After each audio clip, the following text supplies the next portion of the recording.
Well, today is Dyno day. I won't be there, but I'll take rollers of you going there, and then I'll just drive back to go eat.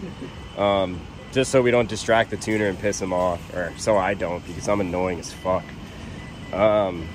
Anyways, Gabe had trouble with his car. We loaded a new file. The tuna man over here. Yeah, so I came here, 5 minutes, got the car running again. You know, got the cells around like. Why do you think it did that, by the way? Like, why do you think it was running like super fucking lean?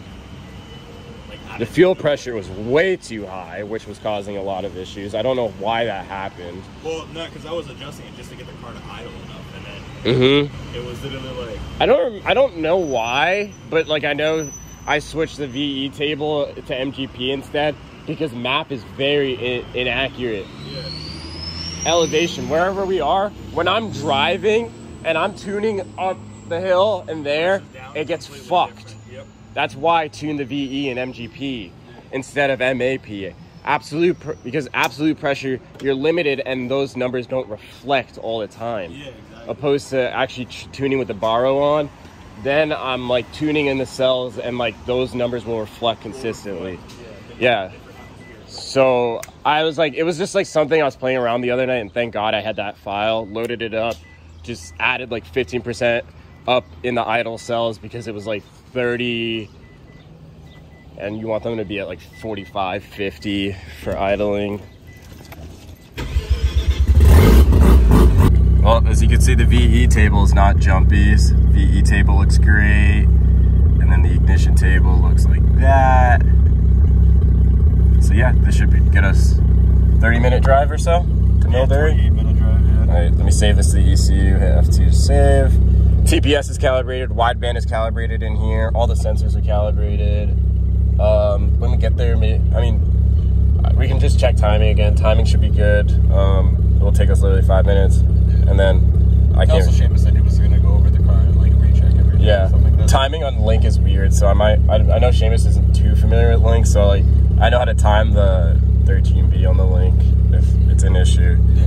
But yeah. There we go.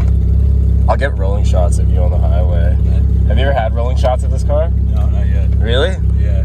That's I think I had like. Rocking with DJ Young Cash.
Alright, so we're waiting on Seamus the tuner. We actually just checked base timing again. Surprisingly, it showed like 24 degrees off. So that's good. We got the timing light on. I think you're done already. Are you nervous? You're excited? That's good. You know, 700 horsepower, bro. I'd be surprised what the numbers are gonna be. This place is sick. They have a couple sick Beamers, E92 M3, another E92 M3, another E92 M3, MR2, E92 M3, Altezza clone, I believe, because it's left-hand drive. Altezza, and it's a wagon, super sick. My GTI, of course. This place is insane. I don't want to like start filming and stuff, or start filming what they don't want. But yeah, this place is sick. Check them out. in Millbury, Mass. Oh yeah, Gabe got the AEM sock on. And Too big, but it works. yeah, dude, it's like a little too big, but it's there. Whatever. Hey. This is all for function. This isn't really a look car.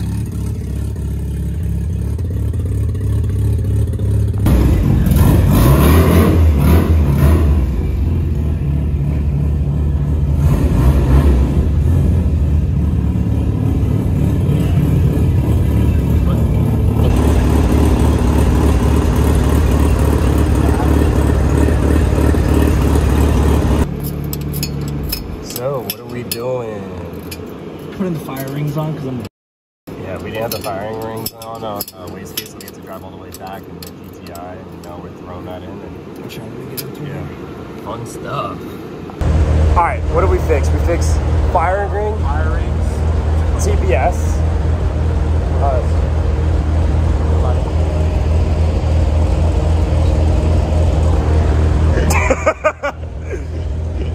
This is Seamus from Tailored Chassis Solutions. Our beautiful, awesome tuner. I hate filming, and I'm not really good at this, but he's gonna get this car right.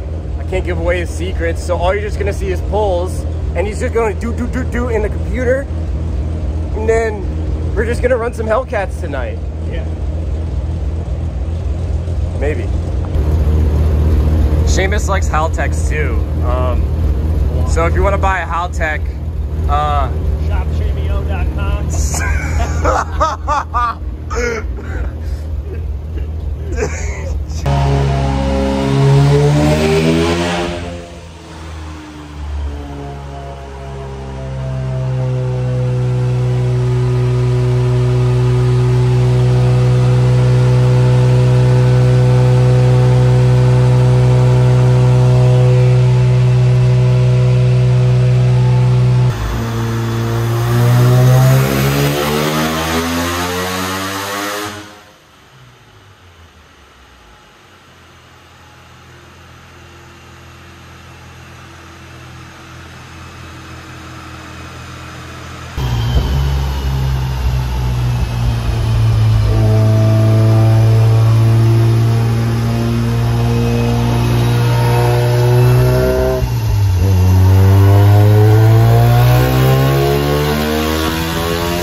How hot are the IATs?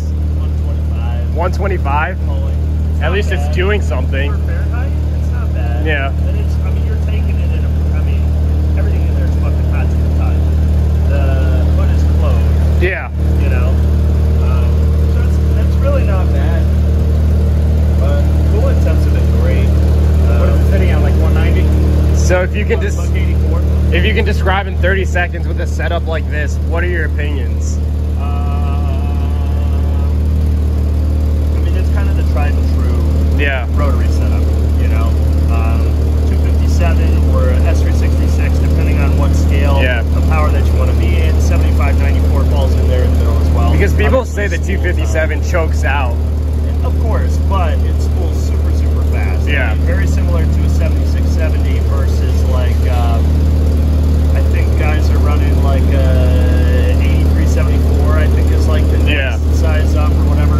And those are a little bit laggy, but the peak is great. I No, mean, this is like hearing it super responsive. It doesn't even feel like a rotary. No, this is going to be a great drift car. Yeah, yo, I need this sauce. Dude, if my car had this power, oh my god, like I would like not, because dude, driving my car sucks. Wheel just fucking around, dude. That's at 6,000. What was the torque? 260. 260 torque. That's a partial run. Partial run, 255 wheel, 300 torque. Wait, no, 252 torque, 300 wheel. That's good. It's very good. That's good. All right, so we're just taking a break right now. IAT has got up to like 125, not terrible. We're just letting it cool off, and we're gonna do a couple more pulls.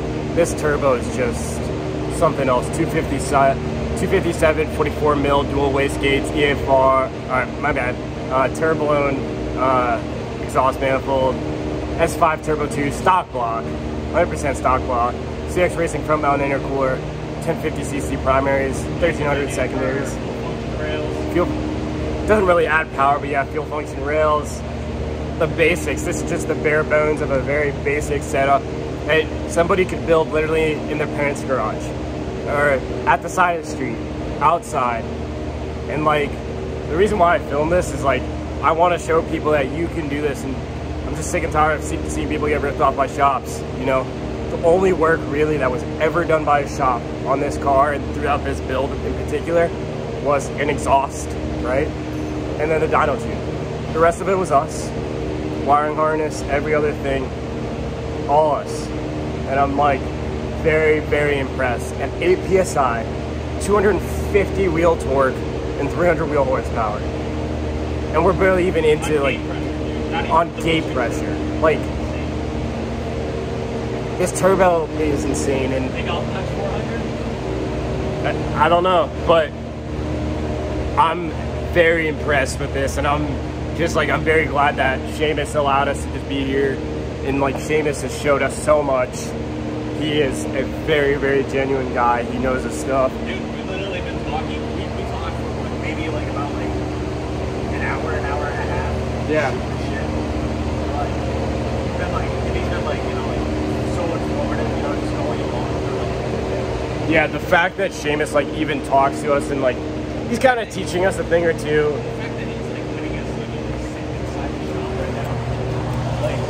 We're literally just chilling at the shop. You know, a lot of tuners, they don't like that. You know, like they don't let you wait around. You know, they're like, yeah, drop the car off, I'll have it ready for you, this and this and that. Yeah. But like the fact that he's literally letting us, you know, like chill here, and you know, like we get to like somewhat help out with the process and like learn about it. It's just so fun. He's new to the Link platform, and like, you know, he loves Haltex, and I was just like, hey, like, you know, I just guided him through like what I knew about the Link, and I'm not a tuner by any means, and just like being able to do that meant a lot, and even him complimenting like my tables meant a lot, which was cool. The fact that like everything like I put together, besides the wastegate rings, but everything like I put together on that motor, you know, like it works. Yeah, we repinned the TPS because it was on the narrow band instead of the wide band. So like aside from that, like the car's been great so far, and it sounds super healthy. I know you were skeptical of this motor, but I know for a fact this motor's healthy. Yeah, dude. Like, I mean, the thing is, it's like really easy to get a rotary that like breathe 90 pounds. Just you dump a bunch of ATF in the housings, and that's it. Call it that. And you're like, yeah, you know, good compression. But you know, so like I was kind of sketched because you know I didn't see the motor. I didn't get to go over there, pull out the plug, see them do the compression test. It was all like there was like a lot of like what ifs, you know. But I'm just really glad that the motor's actually. It seems to be healthy, you know?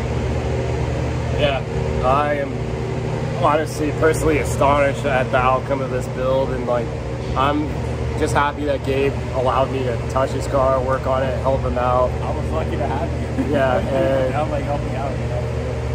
It's like a huge opportunity that like we get to be around people we look up to, and they show us what they got, because we live in an area where there's not many kids that are into this stuff, and like there's not many people that really know, and like I guess we're kind of the next staple, like after this generation. Exactly, and like, you know, like, and I hope to be like someday, you know, like, you know how like we look up to like, you know, like certain people, like I hope people will look up to us, you know. Yeah, for sure, and I'll be the one teaching people stuff, you know. Really, yeah. It's insane, and like the fact that someone like Seamus is able to take care of a dying breed like a rotary and show that it's proven, it's just like insane. But yeah, we're just gonna get some more pulls in and like just see what this car can do, and like hopefully break 800 horsepower. No, on a stock block. Yeah. This guy. We haven't even turned the boost controller on. I think it'll make 400. I think it will. Like, I'll be happy with 380 to be honest. But it could totally. Honestly, for what you spent on this motor setup, if you touch 400, every penny was worth spent. Period. You can't even tell that we fucked with this. Wonderful. Full interior. Absolutely beautiful. Absolutely beautiful, bro. Yeah, you cannot even tell like what this car is about. What?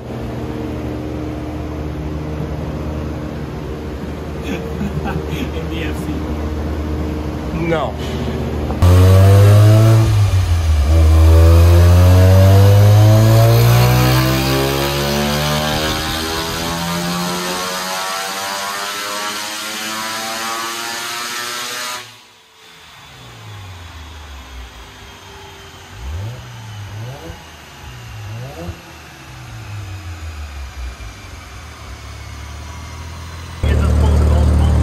So blue line's torque, red line's horsepower? Red line is horsepower, yeah. And then the green line is just a waterfall for fun. That's like a water slide. That's AFR. No. Well, the green says AFR, does? Yeah, but it's really just a waterfall for fun. I guess.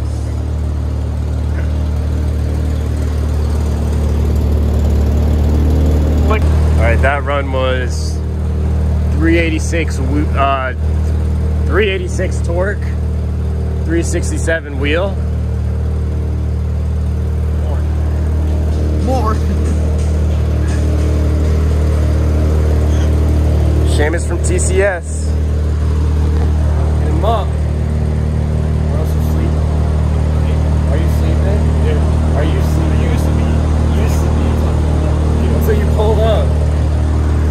You think he's sleeping? Nah, he doesn't sleep. Look at it. He's all cozy. He got the Bose sound canceling headphones on. That car is probably so amazing on the inside.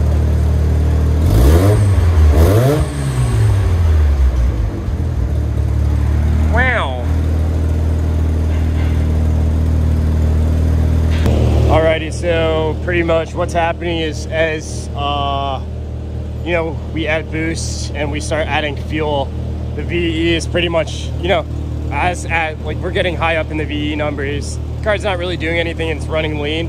So we're gonna back it off, probably go back on gate pressure, just reduce the duty cycle on the boost controller completely and just clean it up from there.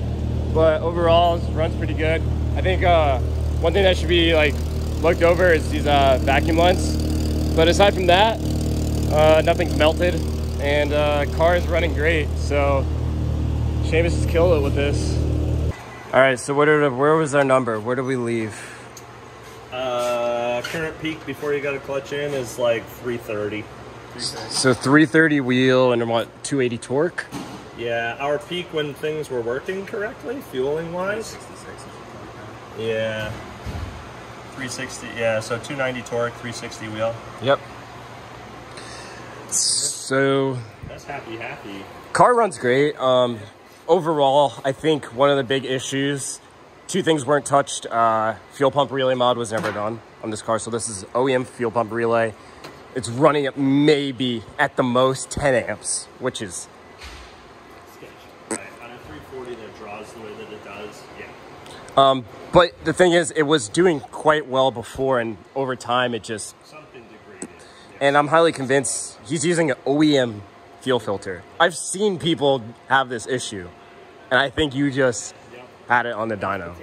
That filter is not designed for something like this. It's like all sucked in, right? Yeah, it can't handle it. But overall, fucking solid job. Yeah. Like really, I mean, we get a lot of garbage that comes in the door. A lot of times we just refuse it, or we say we're 792 months out or something like that. But like, there's usually people who have a lot more experience, a lot more age, a lot more ego come in and they're like, yeah, I'm fucking dyno ready and blah, blah, blah. And that's why I said I wanted to take a peek beforehand. The other part of potentially building the exhaust for you was that would give me an opportunity to really look around and see, you know, I'm pretty stringent about whose car I tune. That's why most of the stuff we build, it goes from our lift to our dyno. We do the whole process. yeah. But all in all, I mean, you didn't bring me a leaking oil leak, fuel leak, stinky piece of shit. Like, it's a good car. It's dry. The coolant, you know, stayed good the entire time. Intake air temps were manageable the entire time. Like, it's good. So where do we apply for a job? You can send me resumes if you want to. Okay. Yeah.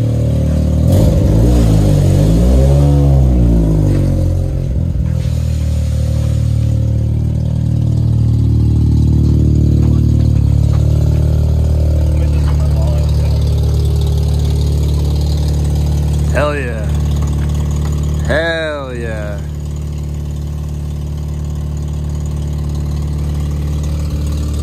What, 350 horsepower, 280 torque, S5 Turbo 2, SXE 257, all the supporting goodies. My pleasure. What is that?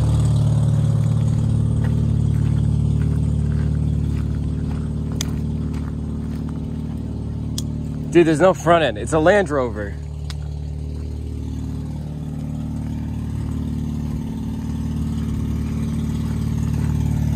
Got the whips.